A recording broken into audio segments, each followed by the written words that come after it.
Hey guys, and welcome back to my channel. It's your girl Leslie Ann King. Today I'm going to be talking about how I got pregnant at 35 years old with Hashimoto's disease. So just to preface this, I am currently 21 weeks pregnant. Right here, you can kind of see it a little bit. I am 35 years old and I got pregnant. Technically I was 34, but like I found out right after my birthday, my 35th birthday. But if we're getting technical, yeah, I was already 35 years old. And last year, about August, I was diagnosed, August, September, so like a few months before I got pregnant, I was diagnosed with Hashimoto's. But even before that, I knew that we wanted to try for a baby. And so there are a couple of things that I did to prepare my body for pregnancy. I'm so grateful that we got pregnant, me and my husband, that we got pregnant on the second try. And I was actually very shocked. I know that this is not always the case, and I'm so blessed for that. I know I did not know if it would be a very long struggle due to a lot of my health issues, and by the grace of God, you know, I was blessed. I do believe there were some things that I did that helped me prepare my body for pregnancy, and of course with prayer, and that's why I was able to get pregnant on the second try. But I do know that I'm blessed and that this is not always the case, but I wanted to share some of these tips in hopes that maybe they can help someone else who is trying to get pregnant, who is 35 or up, and it might actually be helpful to you, because these are things that I did before I tried to get pregnant. So you're gonna see me looking down in this notebook because I wrote down a couple of different things that I did to prepare myself. So the first thing that I did was I went to the doctor. I wanted to check my hormone levels to make sure like progesterone and estrogen, all of that were looking good. I also wanted to check my egg reserve. I know there's no like specific test, I believe, but there is a test to kind of see like if your egg reserve is reflecting like your age. So I did all of that, and my numbers were looking pretty good. I did feel like my progesterone was a little low, but my doctor she was not worried about the number.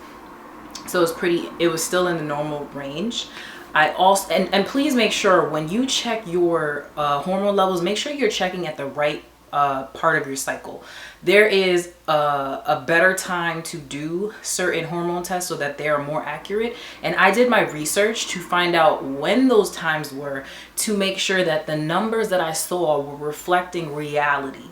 I don't remember the exact date and times, but there's like, it's like the beginning of your cycle, end of cycle. There are times, there are better times to actually test for this. So I did research, found out the best times to check my hormones, and found out, okay, that was good to go. One of the things that I struggled with though for years were heavy periods. So I have had heavy periods, and I had heavy periods leading even up to getting pregnant. And so that was always a concern of mine. I did go to the doctor to get that checked out, and I discovered that I had a polyp. And I just want to clarify, I've had polyps. I had a polyp before, and I've had an ovarian cyst before, and I've had them both removed in the past, like years ago. I'm not sure why I won't say keep getting them, but why I have gotten them again.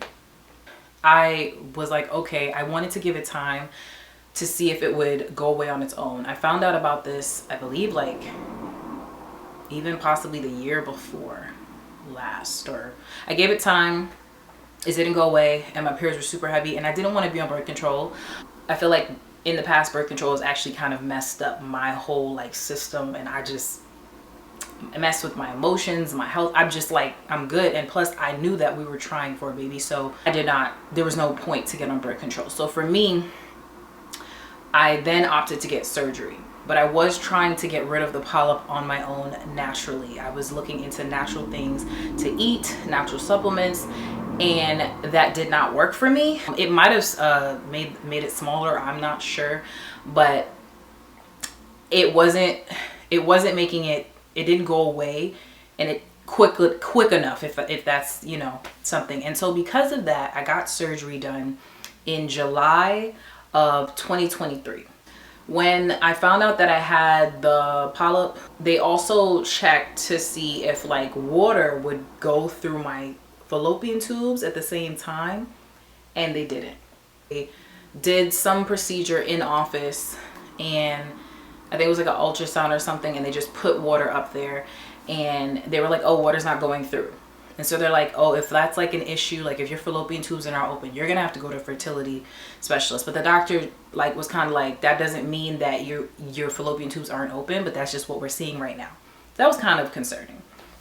So when I decided to do the surgery, she said that she could also do this procedure where they take a blue liquid and push it up there to see if it goes through and to see if both my fallopian tubes are open. So by the grace of God, my surgery was successful. They got rid of the growth. They checked it to make sure it wasn't cancerous. It wasn't. And they put fluid up there. And when they pushed the fluid up there, it went straight through. So I was like, okay, this is great.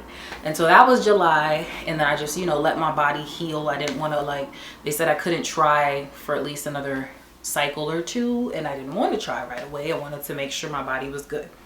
So that was this on the surgical side that I took care of. So, you know, if you have really heavy periods, I don't believe that's normal.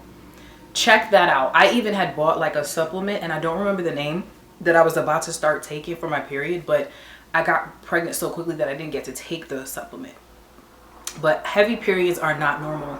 And I think like they can get dismissed often, especially among African American women. And I just want to preface, like, go check it out. Like I advocate for myself so much, because if I don't, nobody else will.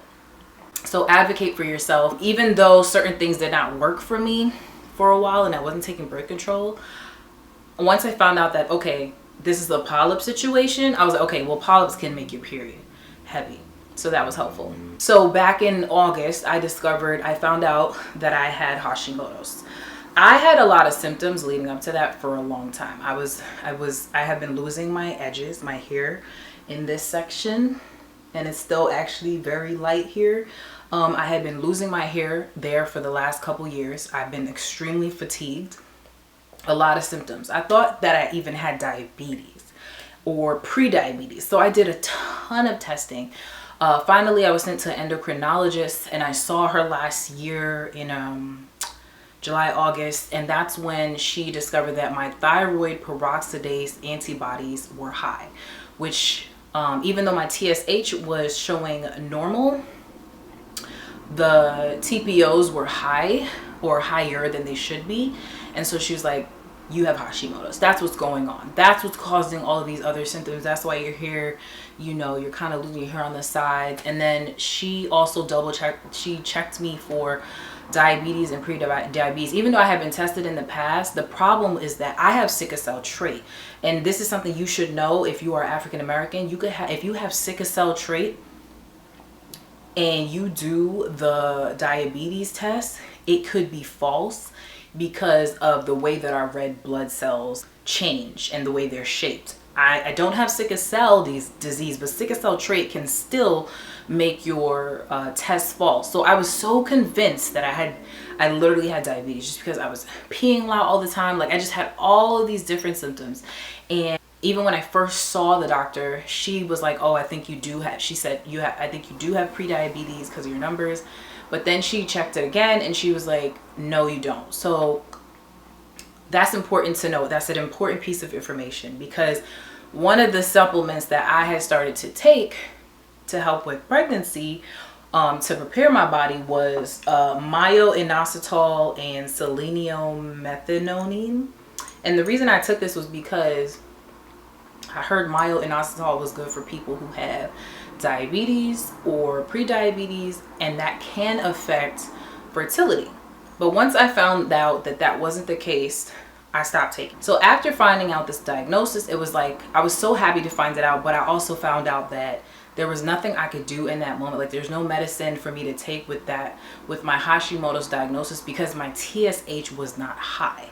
And usually the medicine is not given until your TSH is like extremely high or just out of normal range. And so she was like, it's just something that has to be watched. And at the time she said, once you get pregnant, come to me, because we want to make sure we monitor it during pregnancy. And if it ever goes over like about 2.5, they would give me medicine. But this was still good information for me to have. And then that's when I learned that I learned about becoming gluten-free. I joined Facebook groups about Hashimoto's and decided to change my diet. So I became gluten-free and dairy-free. Extremely difficult, but that's what I did. So I became gluten-free and dairy-free for a couple months. It was very hard, but I did it for the most part. And then I also decided to get a book called It Starts with the Egg. And this book, I recommend this book highly.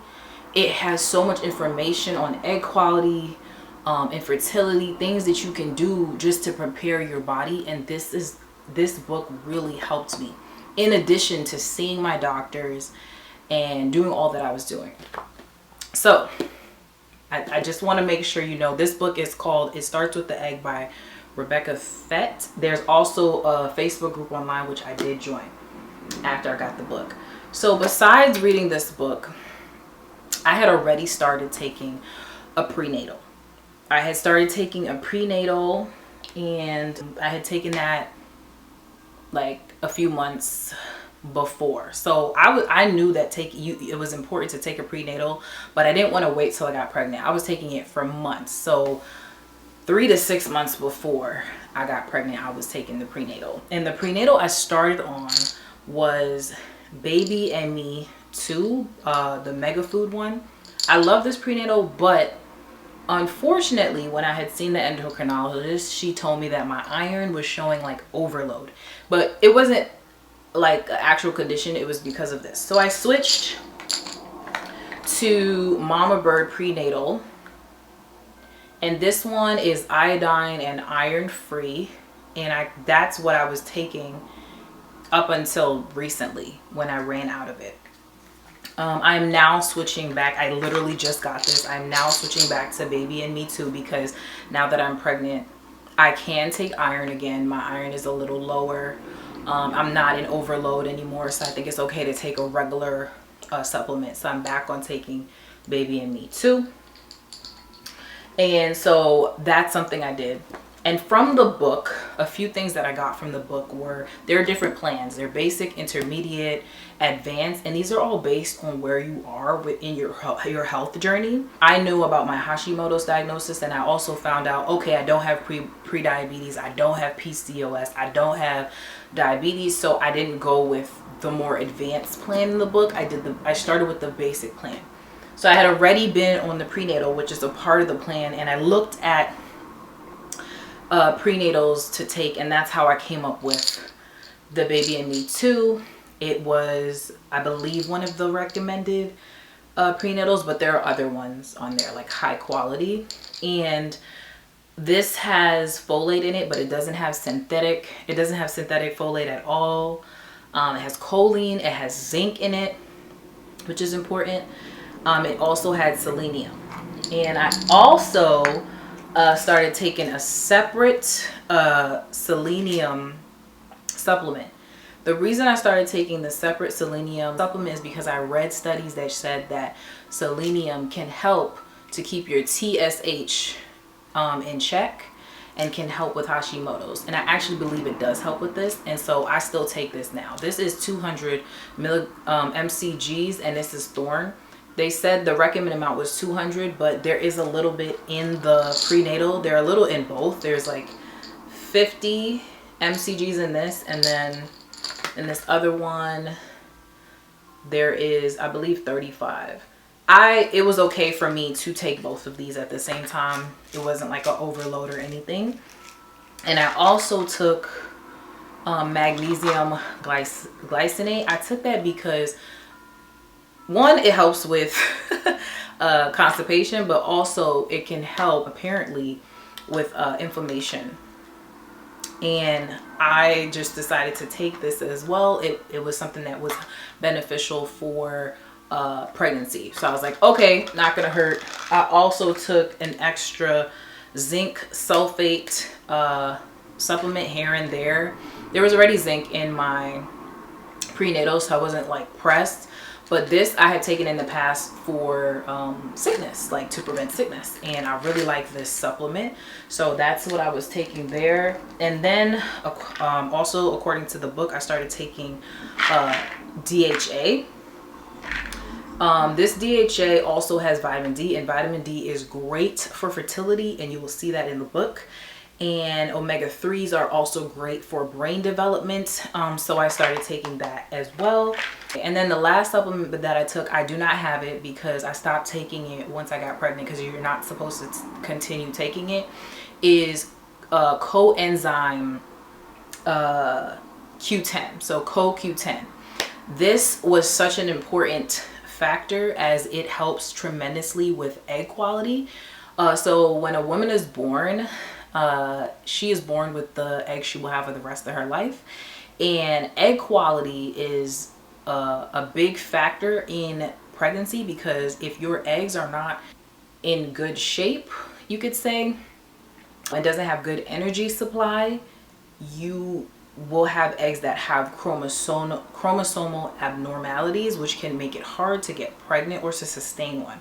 So I started taking a CoQ10 for months. I think I took it for like 3 months, because it could take up to 3 months to help with egg quality. It takes about 3 months for your eggs to go through this process. And please read the book for more detailed scientific information. But CoQ10 was something I also took, which was such a big factor. I truly believe in me getting pregnant, and it helped with my egg quality. And so I took that for almost up to 3 months before I got pregnant. I also was walking outside, so I was trying to be a little more active and just get my body moving and exercise beforehand, drinking water. I lowered my sugar intake. Another thing that I did, which is also talked about in the book, is just I discovered that there are so many toxins, guys, so many toxins, it's crazy, in our society, like plastic, the BPA